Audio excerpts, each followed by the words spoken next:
is a production of DallasCowboys.com and the Dallas Cowboys Football Club. How about them Cowboys?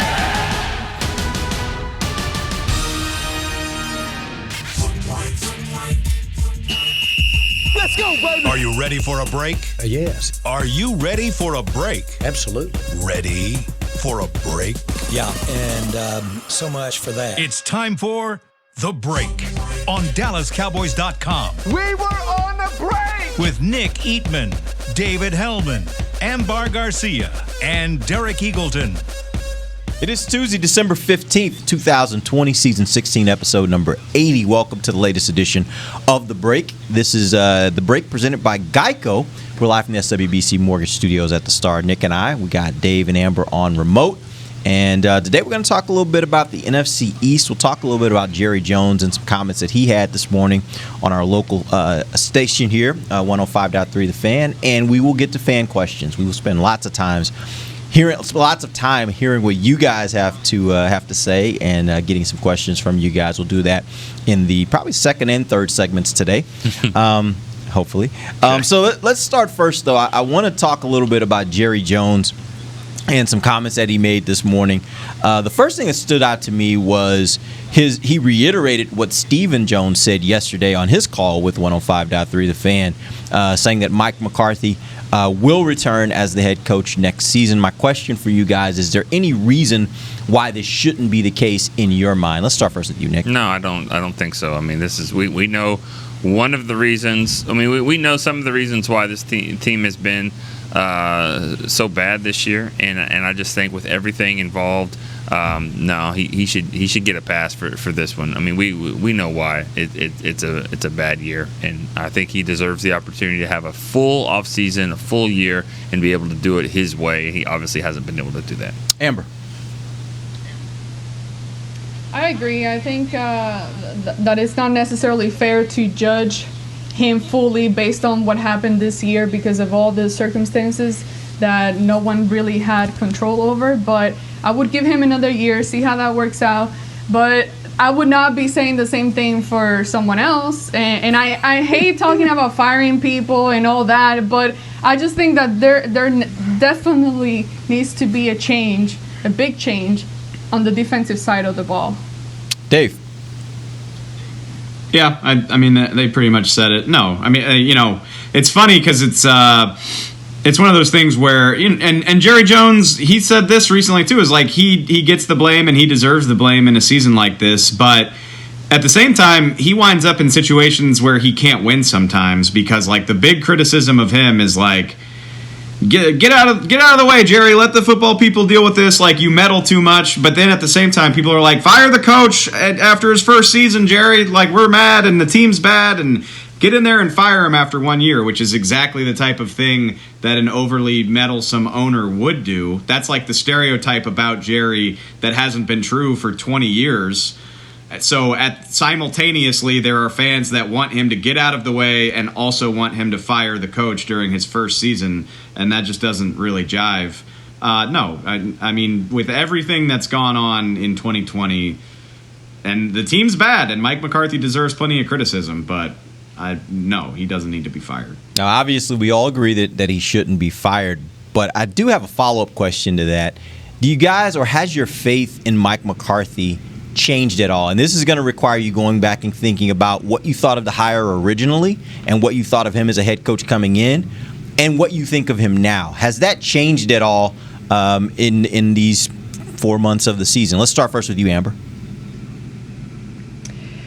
A little bit. I mean, we've heard of his background and the success he's had in Green Bay and all that. And when he came here, his first press conference, my first impression was great. I'm like, oh, I love this guy. I really liked what he portrayed. But then as the season went along, and again, I'm not ready to say bye to him or anything like that, but I do wonder and question about his leadership and some of the decisions that were made during the season, because again, whatever happens with the team, whether that's on the offensive side of the ball or the defense, and whatever those coaches are doing, at the end of the day, he's still the one ahead of them. He's still the one over them and allowing certain decisions to be made. So we know the decisions about the O-line. We've talked about that. We know the whole mess that's happened on the defensive side of the ball. And it makes me wonder about his voice. And I know it's tough this year. It's tough dealing when you're trying to figure out that connection between all the coaches and everyone and trying to click everything together and piece it all together. But at the same time, right now, I'm just kind of like, that's something I'm going to be very aware of next year and keeping an eye of next year as far as every little decision that it's made throughout the season following for next year. But right now, I'm definitely kind of like, not as good as I felt at the beginning of the year, obviously. Dave. I mean, anyone can correct me if I'm wrong, but I don't feel like I was really that excited about it in the first place. I was like, okay, this hire makes sense based on what the Joneses wanted if they were going to fire Jason Garrett. I was never just over the moon about it as this amazing hire.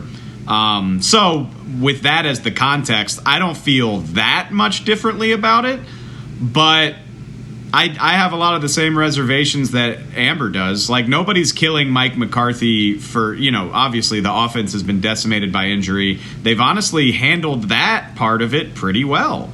But the defense has been a mess. There was a time this season where it felt like the team was on the edge of like a mutiny. They can't do basic things. The defensive captain, the defensive leader, DeMarcus Lawrence, is saying they don't have a backbone and they don't fight. And as I've said a million times, other teams with first-year coaching staffs, even if they're struggling, don't seem to be having these same types of problems. So it does make me wonder just how good of a grasp McCarthy has had around his entire team at this point. And I'm willing to give it a pass because of all of these circumstances, but it definitely is concerning, and it's something that gives me pause moving forward. Nick. Yeah, I mean, I think it's like, in baseball terms, it's just, it's a strike. You're not striking out, but it's something. It's a mark against him. This year. I mean, it's not the end of it. You get a chance to come back and rectify the situation, but you really can't look at this year and be like, wow, that was a really good move, really good decision, really good idea, and all that. I mean, from the coaching staff, I can't recall anything really where you could say that was a good veteran move there. And so, but like we've all said, I think he deserves they all deserve another chance. Not all of them. He deserves another chance, and I think that they can.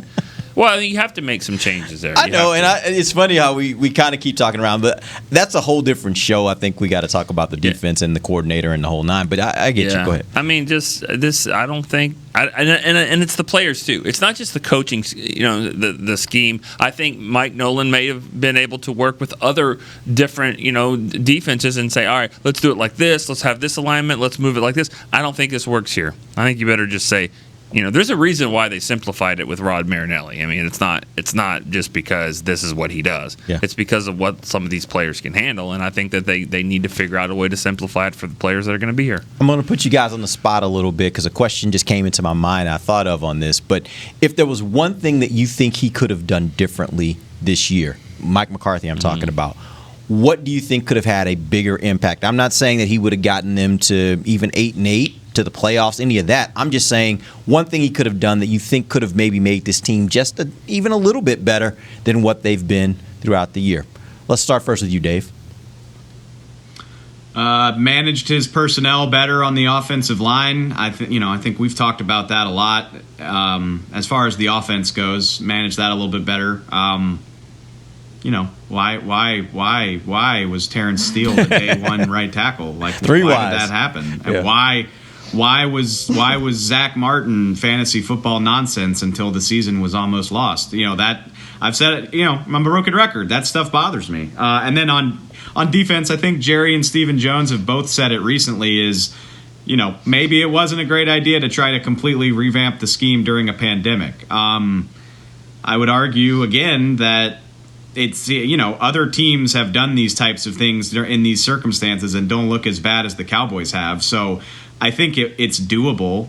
I think it's a cop-out to just say, well, you can't install a new scheme in a pandemic. I mean, these are still professional football players. I don't think that's fair. But I'm sorry. I'll cut you off. I don't think it's fair for them to say that about the pandemic. About to come back and say they probably shouldn't have done completely that. agree. Because it wasn't. It was a pandemic, but like just think about it. Hey guys, we're out of the building until May. We're out of the building until June. We're out of the building until. I mean, it's not like, hey guys, we can't do this because you know how this season's going to be. I mean, nobody could foresee this.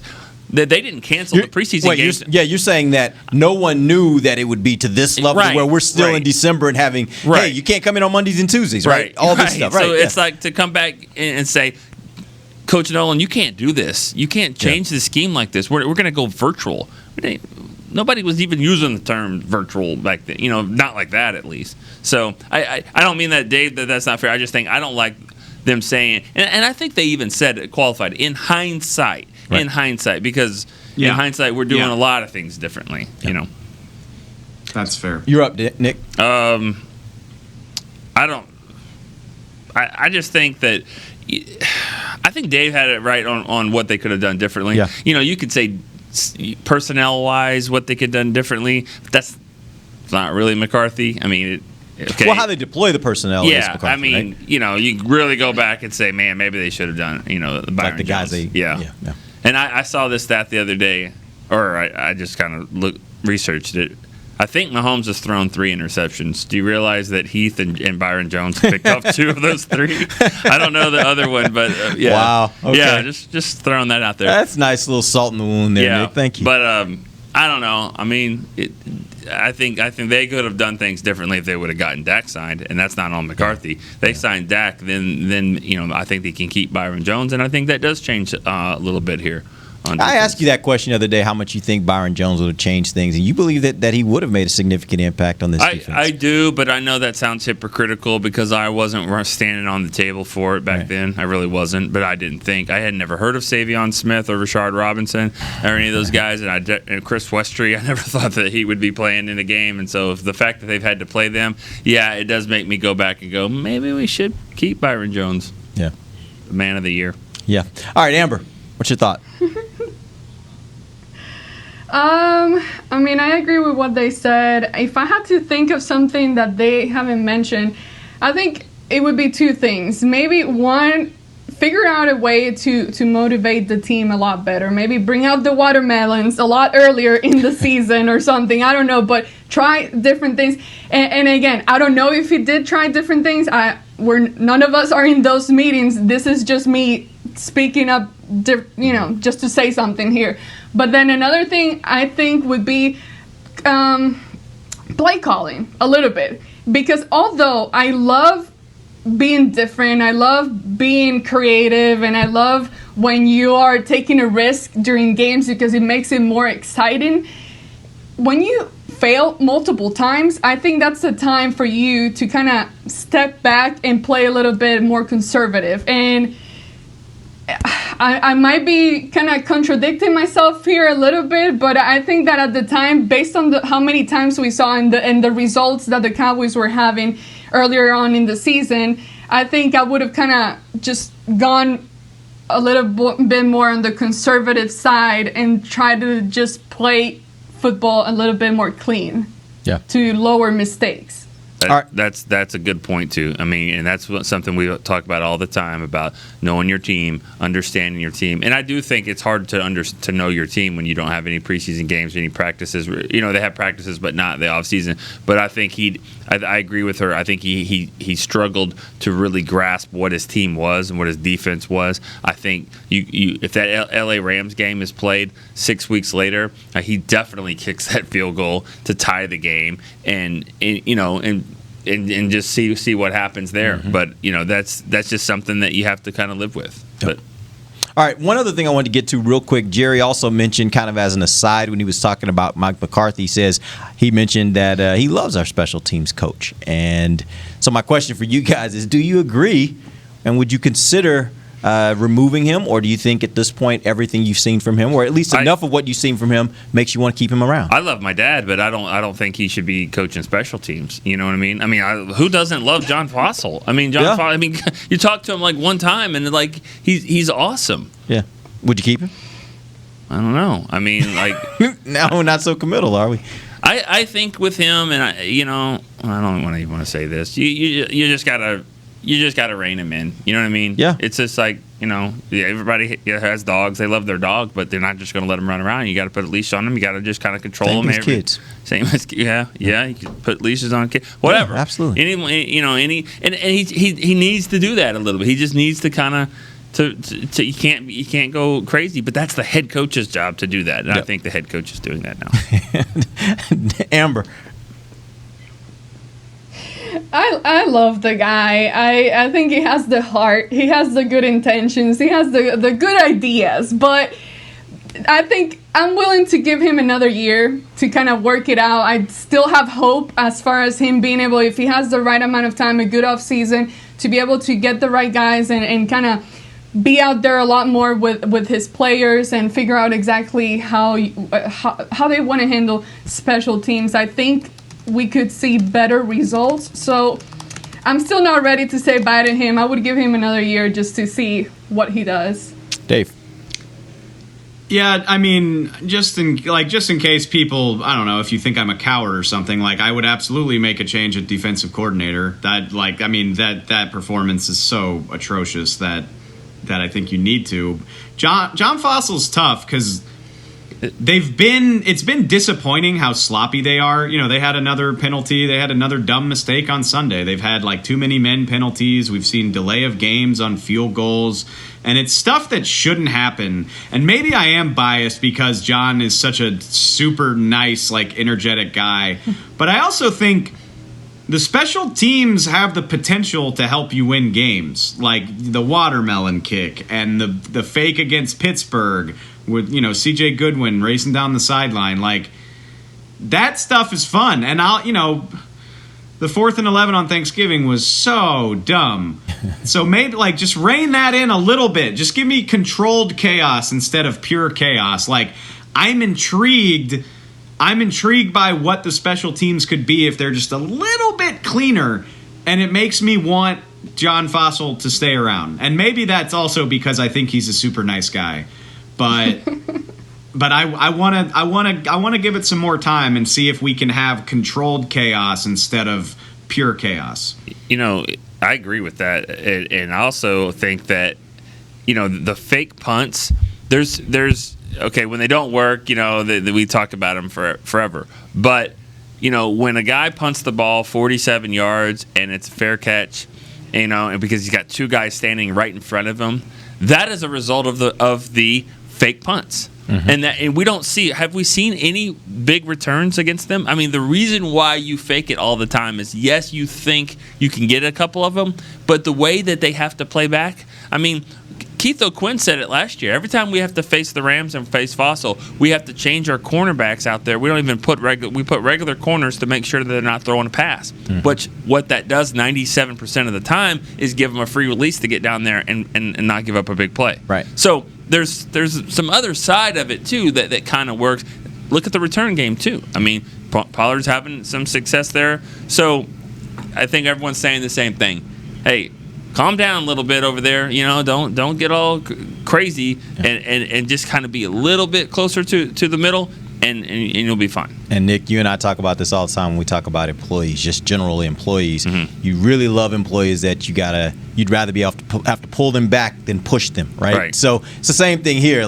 It's a good problem to have when you got a coach who is really, really just out there and has some great ideas and always wants to try something. You just got to rein him in a little bit. That's much better than having the guy that doesn't know what to do and he's just kind of standing there I guess we're just gonna kick every time, right? And every now and again you get a unique employee, like that one up there. Dave, which one, Dave? Okay. That you have to pull and push sometimes.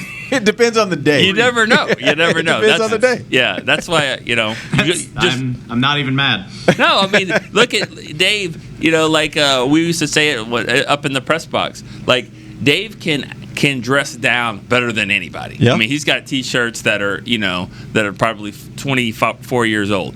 But he can dress up better than anybody too, Yeah. and he kind of finds his own way of doing it. This is the same, And it's all just him. middle. uniquely He him. finds the middle road, so that's what we're looking for. Fossil middle road. So we just did our mid-year review for Dave, so it's good. All right, let's go ahead and go to our first break. When we finish up, when we come back, we're going to talk about the NFC East, where the Cowboys stand in it, who we think going to be the players. We're going to talk about the quarterback position because there's some interesting developments at the quarterback position within the division. We'll talk about that when we come back. This is DallasCowboys.com radio.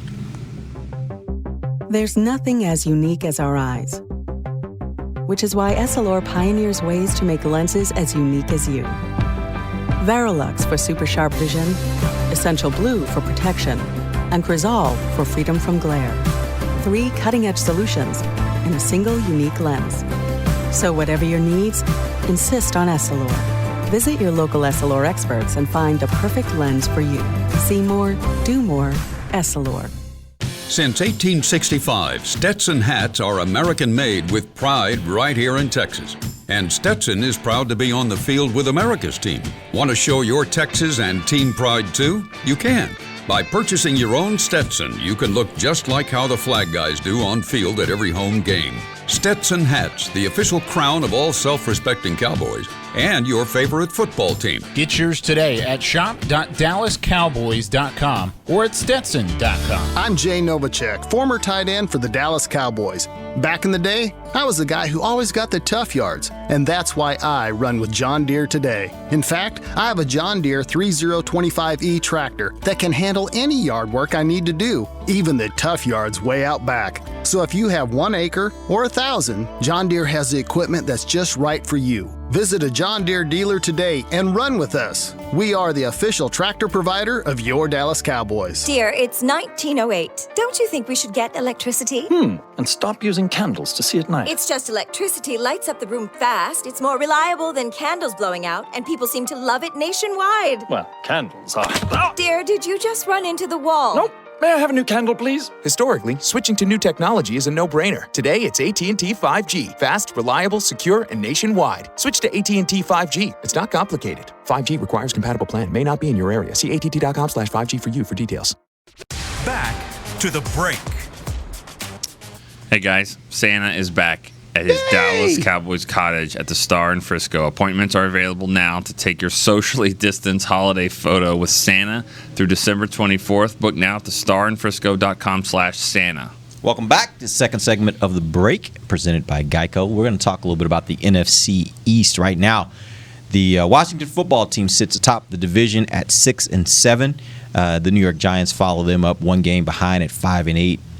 Philadelphia is a half a game behind that at 4-8-1, and then Dallas sits in last place at 4-9. You look at the rest of the teams that they have to play across the division, and my question for you guys is, who do you think at this point is the favorite to win the division? I'll start with you, Nick. Well, nobody's playing better than Washington right now. You know, I remember going back about 4 weeks ago, we said everybody's got something going for them. The Cowboys, we thought, had the better schedule. We thought the Giants were playing the best. We thought the Eagles were in the lead at the time, and Washington had the best defense. And Washington's defense is carrying them to this point. Really good. Yeah, it's really good, really and their good. offense is giving them enough playing complementary football. So, I think Washington has the edge on this because not only do they have the lead, but I think their schedule sets up a little bit better. Now, if they tie the Giants, though, the Giants will win. Mm-hmm. So that's the kind of thing that's tricky. But they can still play the Eagles, knock them down. They already have the tiebreaker, with the Cowboys. So I think it's got to be Washington. Amber. I agree. I mean, I thought it was between Giants and Washington, but after last week and seeing some of the things, the way that the Giants were playing, I mean, that game was just a mess. So right now I'm just leaning towards Washington. And I hate to say this, Derek, you were right. Apparently, for once, you were right last week with your opinion about Washington. So, that's who I am leaning towards the most right now. All right, Dave.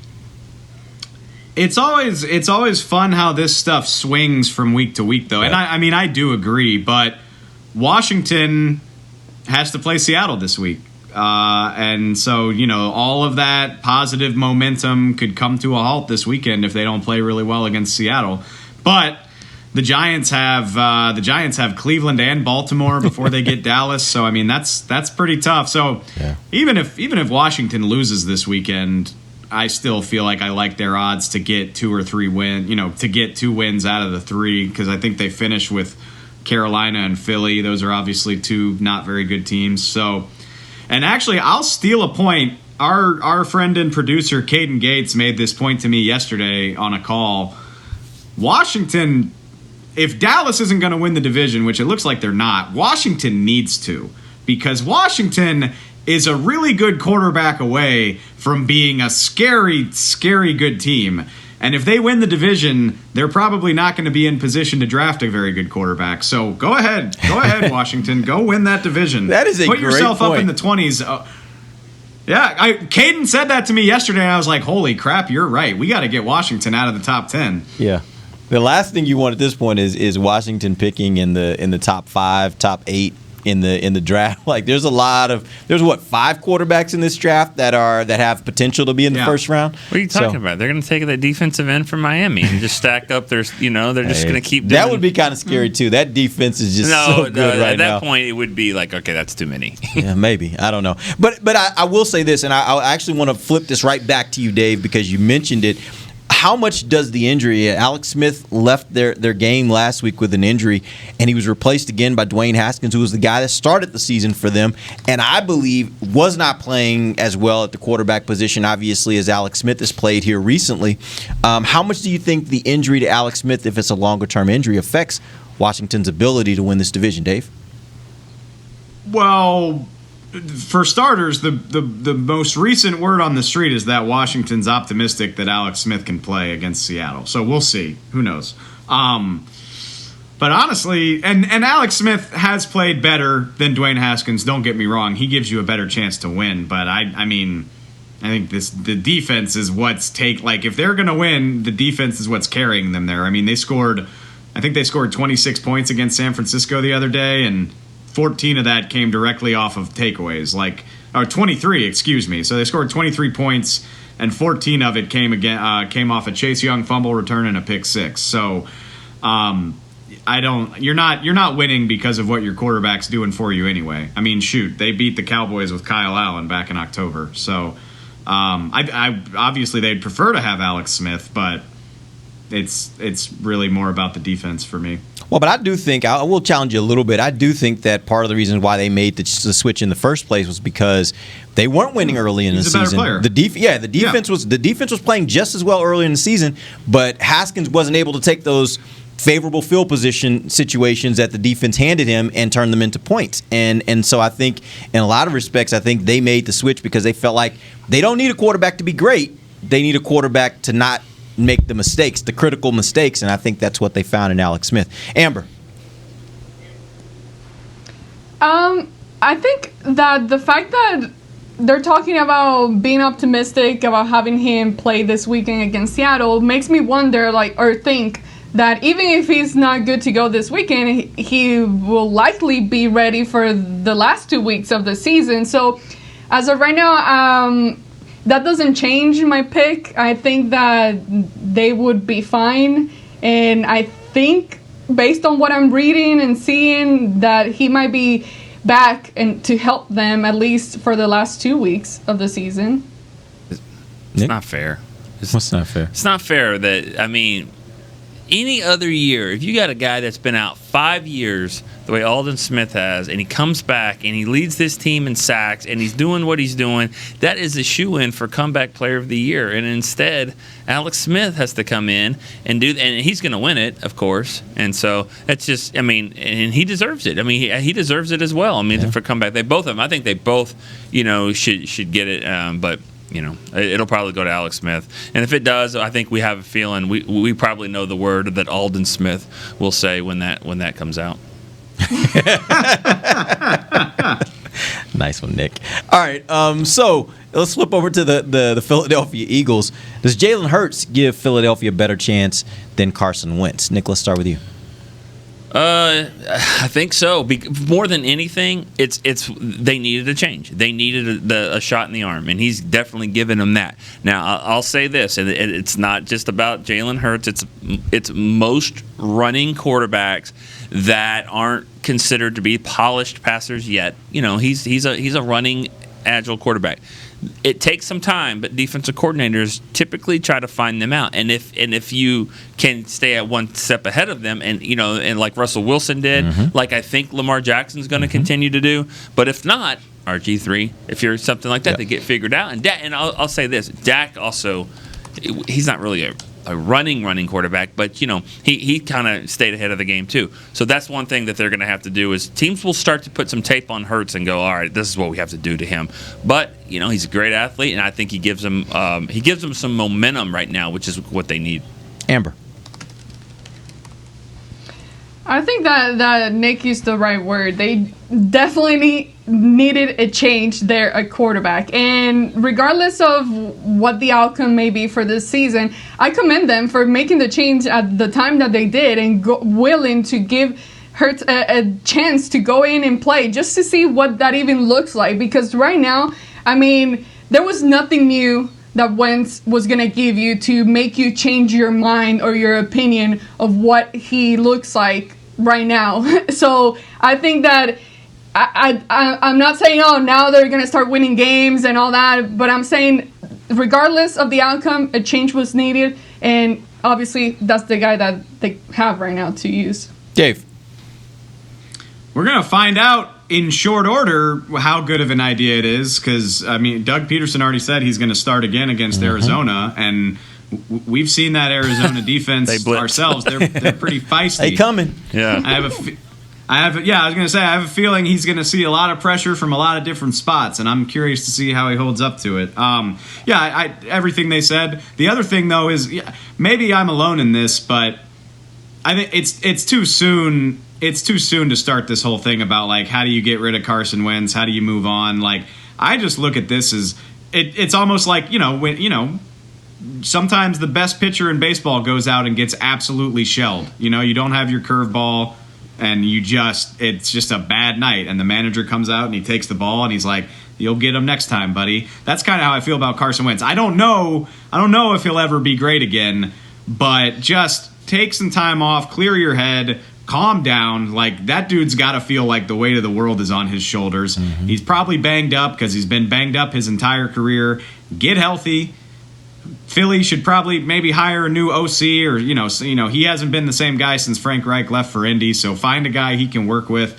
I'm not convinced Carson Wentz's career is over. Yeah, me either. But he just needs to take some deep breaths and sit for a sec. Yep. All right, we're going to take our final break. We're going to come back. We're going to get to some fan questions. I promise. The entire segment is going to be dedicated to fan questions. Amber has them lined up. We'll do that when we come right back. This is DallasCowboys.com radio. We're back with a tasty treat that's sweeping airwaves and taste buds. It's new Dr. Pepper and Cream Soda. Let's take a listen. Dr. Pepper and Cream Soda's here. A new combo that's music to my ears, okay. Let's play. Cream Soda and Dr. Pepper time. Pour it in a glass of ice. Music to my ears and mouth. New Dr. Pepper and Cream Soda. A delicious duet. There's nothing as unique as our eyes, which is why Essilor pioneers ways to make lenses as unique as you. Verilux for super sharp vision, Essential Blue for protection, and Crizal for freedom from glare. 3 cutting-edge solutions in a single unique lens. So whatever your needs, insist on Essilor. Visit your local Essilor experts and find the perfect lens for you. See more, do more, Essilor. The Cowboys way, where 16 Hall of Famers and 5 championships shows us what success looks like. Where turkey is always the second best part of Thanksgiving Day. Where we are all defined by one single thing, the star. Where we as fans know it's our job to keep the tradition going. Bank of America is proud to be the official bank of the Dallas Cowboys and to support the quest of living life the Cowboys way. Copyright 2020, Bank of America Corporation. Dear, it's 1908. Don't you think we should get electricity? And stop using candles to see at night. It's just electricity lights up the room fast. It's more reliable than candles blowing out, and people seem to love it nationwide. Well, candles are. Dear, did you just run into the wall? Nope. May I have a new candle, please? Historically, switching to new technology is a no-brainer. Today, it's AT&T 5G. Fast, reliable, secure, and nationwide. Switch to AT&T 5G. It's not complicated. 5G requires compatible plan. May not be in your area. See att.com/5G for you for details. Back to the break. Give the gift of the Cowboys this holiday season with the membership to Dallas Cowboys United presented by Globe Life. For a limited time, you get a label pin with your fan pack. It's a 1960 established pin.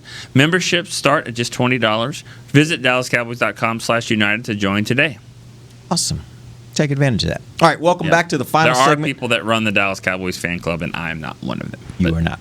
All right. Welcome back to the final segment of the break, live from the SWBC Mortgage Studios. We are presented by Geico, and we are into our segment where it's going to be fan questions the entire remainder of the show. We've got roughly 9 minutes and 31 seconds. Can we just answer the positive fan questions? Why would we do that? Are there What some? fun would that be? I'm just kidding. I was like, why would we do that? Yeah. Are there any? I was just wondering. Maybe? There are some that are not that controversial. All right, well, let's see where we go. Amber, what you got? Well, let me hold on. Let me find them because I didn't really know we were gonna get to them for real. Here we go. We go. I'm just kidding. No, okay. We've talked about the whole debate between who needs to get more reps as far as Zeke and Tony Pollard, but I have a question here as far as wide receivers. Do you guys like how the Cowboys are currently using Amari Cooper, Michael Gallup, and CeeDee Lamb? Yeah.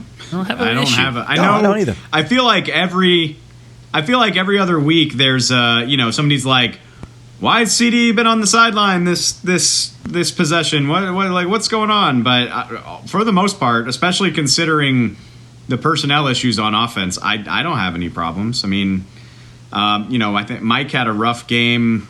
I guess maybe it was against Pittsburgh. What was the game? Or maybe was it in Baltimore? Seems like it was a couple games ago. Drops. Yeah. Yeah, but I mean, other than that, I don't have any problems with it. I think they've all been fine. The one thing I will say that I'm a little disappointed in, and it's not the receiver's fault, I don't think, is I still thought that the deep ball would still be a part of their offensive game plan, and it doesn't seem like it is. It doesn't seem like they're taking nearly. Now, I didn't expect them to take the number of shots that Dak takes. Like, Dak had gotten really good with that deep ball, especially with Michael Gallup. They had a special connection. But if you remember, when Dak went down in the game against New York, Andy Dalton came out there and he connected on a deep pass. And so my thought was, okay, well, the deep pass is still going to be a part of what they do.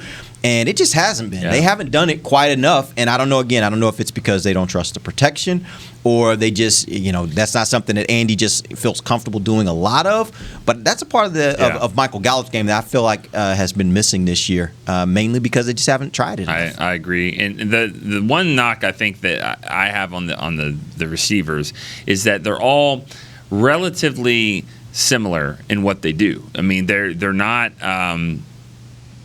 I wouldn't say they're the fastest guys, or they don't have the burners, and they're not the guys that are going to just break tackles. You know what I mean? So they all kind of do the same thing. So if they're not going deep, and they're not really these great guys that are going to catch these little hitch patterns and break 5 or 6 tackles for a first down, they're just kind of the intermediate guys. And so I kind of wish you had a little bit more of a difference in what they do. So let me ask you this, because I do think they have some unique qualities about them. Like Michael Gallup, I think, is a guy that can get open downfield. I think he's a guy that also can go up and get contested balls. That's something we've seen him do in his career. I think CeeDee Lamb is a guy that has amazing, as we've seen and talked about, amazing ability to contort his body and catch the ball at a lot of different points around. His radius is really, really good. So, and obviously, you talk about Amari. He is, in my opinion, one of the best route runners I may have ever seen. Like, he can run a really, really, really crisp route. So I do think there are some things that you can look at that you say create differentiation points Yeah. for them. Even though you're right, none of them are necessarily burners. I just want Tyler Lockett and DK I know Metcalf. that, That's and what that's where I was want. going with Those that. two Was guys, is this okay? I really just want about those the two fact you want a fast guy, you want a sprinter, you want a 40 guy? Yeah, I do. I want a Devin Duvernay. I ain't mad at you. I mean, they had that guy. His name was Terrence Williams, and he was like not a very consistent receiver, other than occasionally. I'm talking about the receiver that didn't. He would trip a lot. He tripped a lot on his own. I'm just saying. I mean, I think I think you talking about on the guys field gotta or keep in Scooter, or mind. what are you talking That's where I thought she was going with that. But go ahead, Dave. I think you guys got to like the offensive line is a thing. Yeah. I mean, yeah. That like it ain't good, and I think that's way more on the play calling of just not wanting to risk having your guy blown up or have a strip sack. Also, as we mentioned yesterday, Andy had Cooper for 60 and a touchdown on Sunday. Like, it was there. He just didn't see him. So I would venture a guess that those plays have been there on and off throughout the season. A, I don't think it's something they're trying to dial up with the offensive line the way it is. And B, your quarterback's not as good. So I think some of that is valid, but I don't know how much of that I want to put on the receivers. Yeah, and I said, I don't think that was a receiver issue. I think this is either an offensive scheme issue or I think it's a quarterback issue, one of the two. But yeah, they got bigger problems than trying to get the ball downfield. Like, they got much bigger problems offensively and defensively. Well, speaking of bigger problems, I got a lot of questions about the defense, and one of them is in regards to Mike Nolan. This guy says that he had a decent success with the Saints as a linebackers coach, and yet there are better linebackers here in Dallas when you compare the two. Does that tell you that Nolan may not necessarily be the right type of guy to be a defensive coordinator and maybe more of a position coach where he could be just better? For starters, AG, I don't know if this is you or the question, but Demario Davis is better than any linebacker that plays here, which actually, that was part of the reason that I was excited about the hire, is I was like, well, Mike Nolan showed up around the time that Demario Davis blossomed into this all-pro player. Maybe Mike Nolan had something to do with that. Maybe Mike Nolan will help Leighton Vander Esch and Jalen Smith blossom into all-pro players, and it has not happened in 2020. And that's the classic case of like, okay, like what's coaching and what's talent? Like, who should get the credit for this? Yada, yada, yada. So it hasn't happened, and it's really disappointing because the Saints have a very, very, very good linebacker, and the Cowboys have a couple of very talented linebackers, but they haven't really been playing like it. I don't know why, but Mike Nolan doesn't seem to have had a whole lot to helping them develop. Do you guys have anything else to add to that?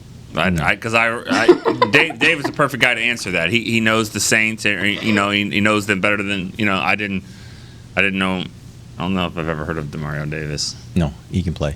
I guess he's also their man of the year this year, for the Saints. But go ahead. I feel, seems like a very nice guy. I've does. never met him, but he's also a hell of a freaking. Where did he go to college? is. I usually don't just blank on all-pro players. He's an all-pro or a Pro Bowler? Yeah, he was all-pro last. He went to Arkansas State. He was. I was about to say, if he went to Arkansas, now we got a problem. I would have to turn in all my stuff with Arkansas. to turn in all my stuff with a the pig Saints. on it. The Saints signed him in free agency a few years ago. He had 100 tackles, 4 sacks, and a couple of picks last year. He's a good player. Yeah, he's a good player. Sounds like it. Yeah. Okay. People keep asking, where is Reggie Robinson? I got this and answer. Bradley and I. So, I got this answer. All right, Nick, go. I know there were some guys. The position coach, he talked about. Wait, who was it that did mention Reggie Robinson? Was that Mike Nolan during his interview yesterday? I don't know. I didn't hear. No. But I'll tell you where Reggie Robinson. I know there was someone that talked not. about him. I'll tell you where he is not. Where? He is not on the special teams kick coverage team. That ball's going through the end zone anyways. Run down there, you might have to go and make a play. But I thought he was a special teams guy. That's the one thing that the guy should be able to do. Chris Westry is out there. He's on that team, yes. Chris Westry wasn't even on the roster until the day before. Yeah. So why is Reggie Robinson not on there? So all this talk about why can't he play defense and why can't he play safety or corner? Man, just start with kickoff coverage and that. So I'm putting this, and I don't know this. I'm putting this more on Reggie Robinson right now than on anything else. It just doesn't look like he is ready to play and contribute. I don't know why. And that's shocking, though, right? It's shocking. I mean, you're talking about a fourth-round pick. For him not to even be a guy that you can figure out in a season where you've had tons of injuries, where you can figure out how to get him on the field, that's shocking. You don't want to throw. I mean, he's not living in Bustville right now because he's in the suburbs. I mean, it's too early to say that for a guy, but man, you got to be playing something here. This would be a I mean, they want to play you. They want to play him, and it's just not working. So I don't know. I don't know what the deal is with him. Wow. It is. He played one special team snap the other day, by the way. That's all he did. Baltimore. One snap. Against Cincinnati? Against the Bengals? The Bengals? Okay. In a game where they're down almost all their cornerbacks and a safety or two. They must have put him in. You know why? Because Westry got hurt. Westry got hurt, and at the end of that, he played a couple snaps, and he got hurt, and then they put him in to run down. Wow. Now, Anai... Go ahead, Dave. Sorry. Go look at the recent history of fourth-round picks by this team. Like, in the McClay era, they get production from fourth-rounders on a regular basis. Like, and I'm not even talking about, like, Dak. I'm not even talking about Anthony Hitchens, who had to start because of injuries. Like, Damian Wilson was, like, their Sam, and he had a sub-package role. Ryan Switzer was the starting punt returner as a rookie, as a fourth-round pick. Like, you should be able to get on the field as a fourth-round pick. It's really baffling and concerning as well. Hitchens and Dak changed that because you go look about 7 or 8 years before that, and it was really bad at fourth round. It wasn't until I think Hitchens and then Dak. And then it got a little bit better, but they were struggling at that spot for a long time. It's a tricky place in the draft. It really is, especially the way they do it. It's the first of the third day, and Jerry called it the War Daddy pick right now in the top of the fourth round. And I think it's just I don't know. I think people kind of reevaluate. They take reaches on guys that are falling. But I just don't know the situation with Robinson. I'm not sure what it is. But I'll answer the other part about it. Tony Pollard was their fourth rounder last year. Yeah. So it's gotten better for sure. Anai, he's not better than the guys in front of him, and he got jumped over by Rondell Carter. Apparently, Rondell Carter is a player that they put in the game, and but he's not better than Dorrance Armstrong. And even when Griffin got traded, Gregory came in. So he just hasn't been in a spot where he can contribute right now, I guess. Yep. All right, we appreciate you joining us. We'll be back tomorrow. Tomorrow we're going to start getting into our prep for Cowboys versus 49ers. We'll have Bucky Brooks on. He'll talk about the 49ers offense versus the Dallas defense. Till then, for Nick Eatman, Dave Hellman, Amber Garcia, I am Derek Eagleton. This has been The Break, live on DallasCowboys.com radio. This has been a production of DallasCowboys.com and the Dallas Cowboys Football Club. How about this, Cowboys? Yeah!